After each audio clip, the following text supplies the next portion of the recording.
Hello, welcome to the program. I'm In Sun-hee, and joining me on set is our group of foreign correspondents. It's good to see you all again. Good to see you again today. Marcus, welcome back, and Arte, it's good to see you again, right? Great to be here with you. It's already December, with many events lined up to mark the end of this year. What stories were of interest to you this week, Marcus? I've been focused mostly on the demonstrations against President Park Geun-hye. The scale of the demonstrations are a lot bigger now, and that's what I've been focusing on these past weeks. It's a big story right now. Right, it is. What about you, Otto? Well, the big story are the protests, of course, but I also wrote something about Samsung's corporate structure that is changing, and they announced some changes that can be interesting for the future. Frank? I was out at the protest again. It's been 5 weeks now. I guess I'm going to be working, every Saturday. Who knows for how long? But I thought it's very interesting to see how Korean journalism is handling this story, and really seems to be driving the story and driving interest in the story. Okay. We live in an information society where the presence of diverse communication platforms has rendered the creation and distribution of information quite simple. Accordingly, there's been an explosion of information, if I may say so, with some choosing to deliver information in a sensationalized or distorted manner to expand readership and make easy money. The topic of this week's Foreign Correspondents is yellow journalism.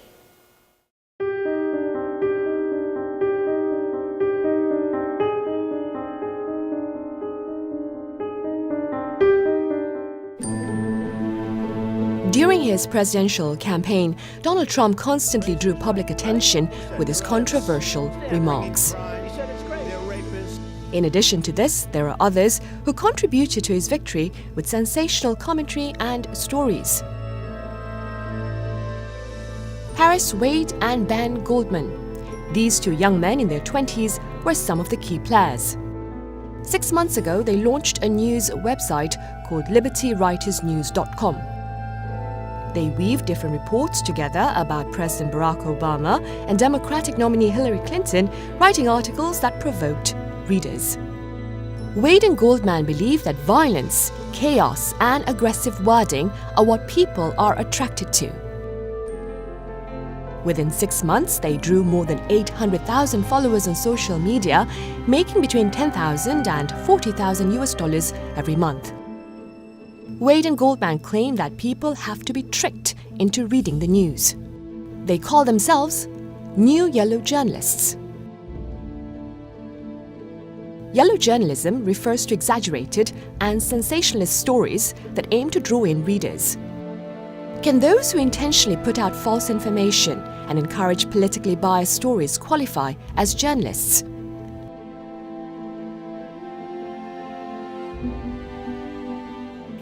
During the US presidential race, there were quite a few media organizations who publicly voiced their support for a particular candidate. However, the LibertyWritersNews.com appears to have taken things a step further by choosing not to simply endorse Donald Trump, but to invent stories about his opponents. So we'll start with you, Frank. Do you believe this website played a part in paving the path to Mr. Trump's presidential victory? Well, I think Donald Trump probably would have won the election regardless of the behavior of a particular website. I think that website is really what we would call preaching to the converted. The people that gravitate toward that news, that read their stories, are people that are already going to vote for Donald Trump. At the same time, that type of news found its way, not fake stories, but biased news found its way into, I think, the mainstream press. If you look at Fox News and even CNN on the other side of the coin, they were somewhat biased in their coverage of the campaigns. And Rupert Murdoch's whole purpose behind creating Fox News is to have some political influence. I think fake news can influence swing voters, for example. Say you're a swing voter in the US and you are undecided still about who to vote for in the presidential election, and you come across news stories. Maybe you only read the headlines of those stories. You're a swing voter, you might be a Catholic, and you come across a news story saying that the Pope is planning to endorse Donald Trump. Maybe you don't check the sources of that story, you just browse on the internet and you go to the next story. But I think subconsciously reading a lot of positive stories about one candidate and a lot of negative stories about the other candidate can influence you and maybe even decide who you vote for. I see. Frank, would you consider Paris Wade and Ben Goldman as journalists, the writers of the LibertyWritersNews.com? Well, I do think they're stretching the definition a little bit. They are opportunists and a couple of, pretty clever young men, but it's hard to tell to call what they do journalism. I draw a distinction actually between reporting and journalism. Journalism is something that I feel has some social value, and I don't know that regurgitating news in a different way without any sort of added information, without any real insight to it, just generating clickbait in order to make money is really journalism, or even reporting for that matter. I see. Within a time frame of 6 months, Atta, these two young men were able to garner 800,000 followers, and they claim that they started off with a monthly profit of $40,000 and this has gone up. How do you think this was possible? Well, it's because of the internet. This is how things work now. The industry of the media has changed a lot, and now you get money with clicks, and you can make a fake story, and then you get like lots of clicks. You get lots of money. Those people, they get millions of clicks in their stories. And I wouldn't say that they are not journalists. I would say that they are bad journalists. They are bad journalists because they forget about the ethics of the profession, which is something really meaningful and it is really basic to be a journalist. But yeah, of course, they are producing news, they are delivering news, and probably most of them are fake or half fake. But yeah, well, they are making a lot of money with that, and probably that's their purpose, not the journalist himself. I see. And it appears that there are those who are aware that these writers like Goldman and Wade are opportunists. Because back in September, a survey in the US showed that Americans' trust in the media had dropped to a fresh low, with merely 32% claiming that they were confident in the stories that they saw in the media. Do you believe, Frank, that this is because of yellow journalism? Well, not particularly yellow journalism. I think it has more to do with the sort of business challenges that are facing media today. You need to have your content consumed by mass numbers of the public, especially when you go online. Now, I'd caution people that suggest that they're making the fortune that they say they're making, firstly. Okay. In order to make money on the internet, you need more news consumers than in a newspaper. The revenues drop by 90% in terms of readership. So you're not going to make more money as a journalist getting read by the same number of people when you go onto the internet as a media organization. So I'd caution people on that regard, certainly. Also, we have so many media outlets, so many platforms. What is the media now? And media is not only the traditional newspapers. There are like some websites can be media, and some websites can even with one person writing it can be a good source of information sometimes, but it can be very bad too. So the media has widened a lot with the internet. So that's why we have trustable and not trustable places. People can feel that they are not as sure as before that what they are going to read is true and that what they are going to read is trustful. And if you look at those two young men, I mean, they started up with absolutely no money. In the 1970s, if you wanted to be a media and start up a newspaper, you needed hundreds of thousands of dollars in order to do that. Yes, and very few organizations could do that. Even then, in the 70s and 80s, you saw things happen where newspapers were trying to get a wider audience. Even the New York Times added a whole bunch of different sections to their newspapers. And then you had CNN come along, and cable news, and cable channels, and then the internet. So there's tons more competition out there for that readership. And all media has sort of, I feel, been pandering to the public to generate more news consumers and a viable business model. Mm-hmm. Marcus, as Atta mentioned, I mean, the presence of modern technology allows news to be created and written by anyone who has access to the internet. Do you believe this will lead to a greater base for yellow journalism? Well, I think it already has. I think there's a lot of noise on the internet. There's a lot of distraction. It's very difficult for people to figure out what's real news and what's fake. And I just read about a study done by Stanford University that looked at how 8,000 middle schoolers in the US were trying to tell fake news apart from real news, and they weren't able to do it. So these are 12, 13-year-olds who are very internet savvy. They use the internet a lot. They're familiar with social media, but they're just not able to see a fake news story for what it is. And I think that's very troubling. I see.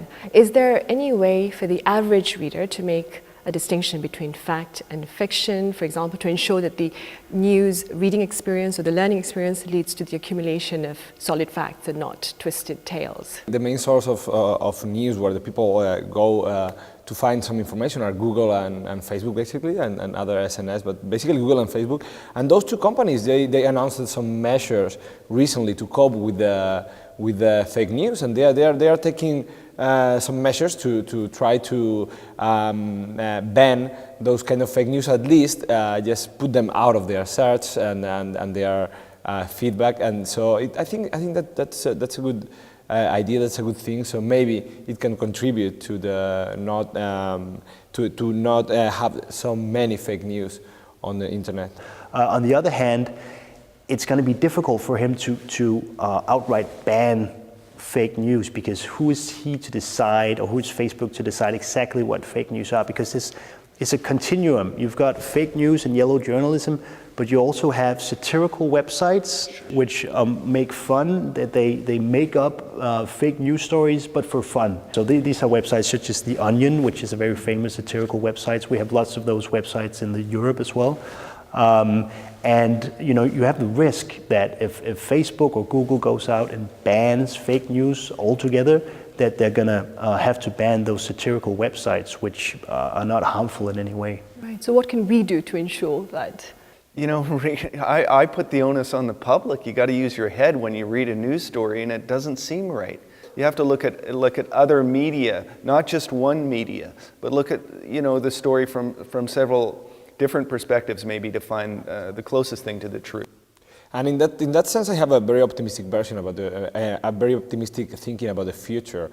We are they call us the millennials, something like that, with our generation, and the next generation they call the Generation Z. And there are some studies that they say that generations of people who were born and raised with internet, they really know how to discern things on the web. They know in 8 seconds, they know if a content is kind of interesting or not, or if they should go to that place or to the other place online. And I think those people, when they become adults, they will know very good how to discern the good news and the fake news and the interesting news. So I think a human being, the society, will be more educated with the years on the use of internet and on the selection of news. Okay. Up next, we take a look at other cases of yellow journalism where writers choose to create misleading headlines to grab attention, and on details that take attention away from the gist of the issue to other matters that simply serve to provoke public sentiment.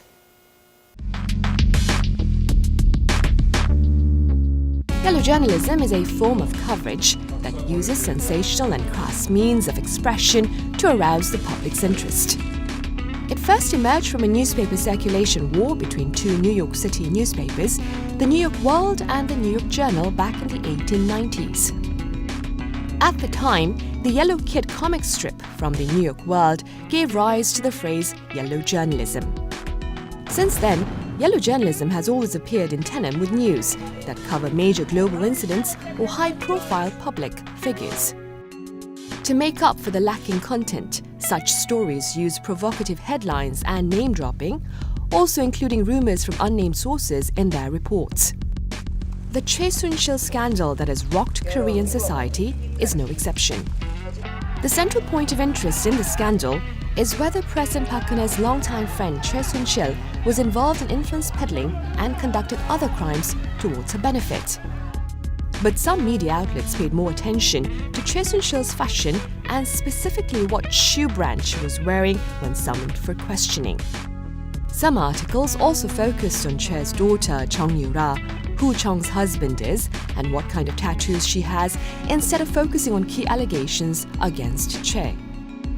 Core issues such as abuse of power, corruption, bribery and pressure for favorable appointments that should dominate people's interests were overshadowed by rumors and yellow journalism. Rather than focusing on the underlying truth, yellow journalism instead cherry-picks some facts and distorts the truth to appeal to a readership. In an era of news overload, the rise of yellow journalism has challenged the role of conventional media organizations in conveying real news that informs the public. Now, aside from what we just saw in the video, are there any other examples of yellow journalism that you've encountered in the foreign media? Frank, we'll start with you. You know, the so-called missing 7 hours of Park Geun-hye on the day that the Sewol sank has some of the stories that have come out around that are kind of difficult to believe, and I think they should be difficult to believe and looked at skeptically until they're really based in fact. And I think, you know, when these come out repeatedly, like we have them come out from North Korea a lot. For example, Jang Sung-taek, Kim Jong-un's uncle was I think initially killed and then eaten by 100 rabid dogs. I think that when we read that story, it's not difficult to develop some skepticism to the news outlet that's reporting that type of news. And so I'd say, you know, the responsibility is on the reader, as you mentioned. You know, take a look at the source. Consider the source when you read a news story. It could be considered a pretty, I would say, influential example of yellow journalism. I would like to talk about my country, Spain. Not a long time ago, there's a political party, very progressive far-left political party who raised and got a lot of votes. Still not the most voted, but it's like the third most voted at this time. So there's a whole platform in the far right to try to take the legitimacy of that party out. And they are making a lot of fake news about that party, and then say like fake relations with foreign governments, and they tell like really big lies about them, and it's all in those platforms, those media. One is called Mediterráneo Digital, and there are other kind of media, and they are all devoted to those fake news, and people who had those kind of far-right ideas, they always share on Facebook those stories, and obviously you see that they are wrong or they are a lie as soon as you see that they belong to that media, you know. And many people in the public are also aware that these stories are fabricated or exaggerated. Yeah, but it's still a minority, you know, because it's those media outlets. They are producing the stories, and when you see someone who is sharing one of those stories on Facebook, you would know that it's like a kind of an extremist or a far right person, you know. I think one of the reasons why they're so successful is that a lot of people in Europe, and in particular in the US, I think, don't really trust mainstream media because they feel that it's biased, that it's liberal. Some people even think that there's sort of a media conspiracy by the left wing to control the mass media. And so they feel that some of these far-right news websites is really the real news. They're telling the truth. They're finally saying things how they really are. I think that's one of the reasons why some of these websites are so successful, both in the US and in Europe. Actually, that what you say is very interesting, because in Spain and in many countries, I think, both the far left and the far right, they always blame that conspiracy of the media. The far left, they say like, you know, because capitalism and the big interests and the media, they are all together to make us shut up and stuff. And the far right is the same, you know, they are all communists and they are trying to, you know, so I think there's that kind of conspiracy theories that are taking some legitimacy out of the media in some way, you know. Marcus, have you been tempted to play with the headline of an article that you were writing to raise viewership? Not so much, and I think the reason why that is because I work for a very old-fashioned kind of newspaper. I work for a broadsheet print newspaper. We have a website, but we don't publish our articles online. And I think you're much more tempted to play with your headlines if you're in the business of clicks, right? If you need people to click on your story in order to make money. What about you, Arthur? Well, I like catchy headlines. I work for a news agency. It's a very serious media too. I have to be very objective. I cannot really play a lot. But sometimes when you write features, like something like longer and stuff, you wanna put a catchy headline, you know.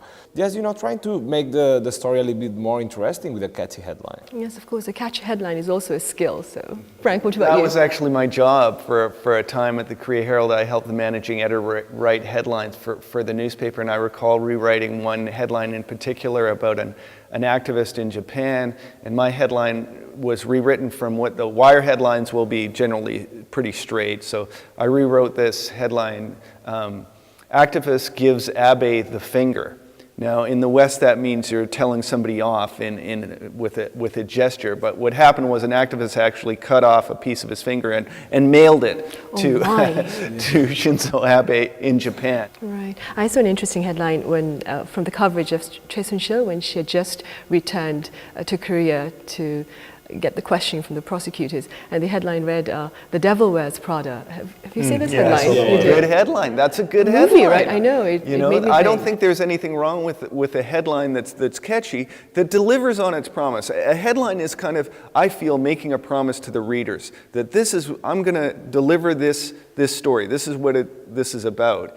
And I think sometimes on the internet, this clickbait sort of system, when you click on the story and then that's not what it's about.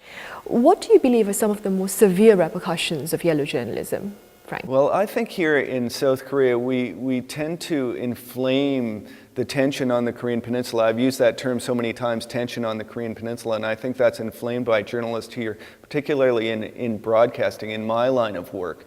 Because when you tell a story with a camera, you have a lot more sort of leeway and power to do so. And I use an example of I sat down once with another producer and we were talking about our film, and he showed South Korean soldiers walking along the DMZ and they were reaching up to the fence and picking at it. And then he had another shot of their feet walking along, and several different shots in a really beautifully done sequence. And I asked him, "Oh, how did you do that?" And he said, "Oh, I asked them to do that." And I said, "How did you do that?" "Oh, I had them do it 5 times." And I think that's kind of crossing the line in sensationalizing the danger posed by North Korea. I don't feel tension on the Korean Peninsula. I'm not worried about North Korea suddenly attacking. And I think sometimes foreign journalists here kind of inflate the danger that might be posed by North Korea and the so-called tension on the Korean Peninsula, a little bit at least. I see. What about you? One other consequence, in my opinion, is that this is spreading fear in the society. Like a long time ago, we were not aware of so many things, but now with the media, they are all the time warning us. All the time that can happen to you. And we see it on Facebook, we see it on Twitter, like. Thousands of things that happen in the world, and one story that is made in a very sensationalist way can make the people fear, can make the people not go to the street. Let's end today's discussion then, given what we've talked about, yellow journalism. Let's end today's discussion with a few words on your thoughts regarding journalistic ethics. Marcus, we'll start with you. Well, I think that there's a tradition, there's a history of journalism ethics and principles that I think all journalists should try to abide by the best they can. I think that as far as the internet goes, we still have a long way to go in terms of trying to figure out how to share information and how to socialize. The internet is still quite young, and we still need to find guidelines and codes of conduct online. Frank, what about you? Well, I'm going to put the onus on the reader. I think that the public needs to use its smarts in determining what they feel is truth and untruth, and try to get their news from more than one source. Yeah, but the journalist has always to keep their ethics. I think that's really, really basic. Well, I know cases here in Korea that some journalists they try to make the big stories with North Korean defectors, and then they show their faces. They show some data about their names and things. Even they promised they wouldn't do it, and some of their relatives got killed in North Korea, right? So you as a journalist, you have to be aware of how far your product can be and for how the consequences can be. So you have to keep your ethics always, and then it's up, as Frank said, it's up to the people to choose the content that they think they are truth. And the ethics you're talking about, of course, is to deliver the news with facts and in an objective manner. Yeah, of course. Okay, amid the abundance of information in our era, media organizations hold the responsibility of selecting the news that they believe will be of importance to the public. Now let's hope that the selection is made with the interest of the reader at heart and not the profit of the company. Thank you for watching.